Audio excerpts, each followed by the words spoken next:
Most people get this wrong. They think the Amazon Visa card is just another credit card.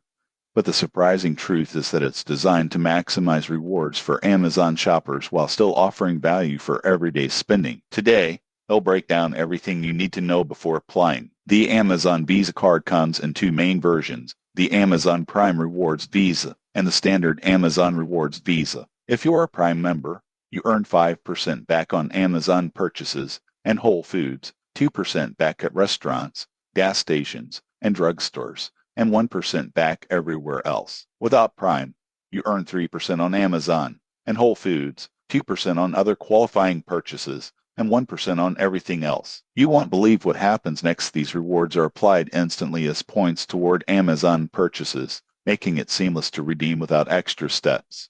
Another perk is no foreign transaction fees, which is great if you travel internationally and plan to shop online from other countries. Plus, the card comes with travel protections like auto rental collision damage waiver and purchase protection, which can save you money if items are damaged or stolen. However, there are some trade-offs. The card's value is highest when used for Amazon purchases. If you rarely shop on Amazon, you might find better rewards elsewhere. Also, the interest rate isn't the lowest, so carrying a balance could be expensive. In conclusion, the Amazon Visa card is ideal for frequent Amazon shoppers, especially Prime members who want easy cashback and travel protections. If Amazon is a big part of your shopping routine, this card can pay for itself quickly. Subscribe for more honest credit card reviews to help you get the best rewards for your spending.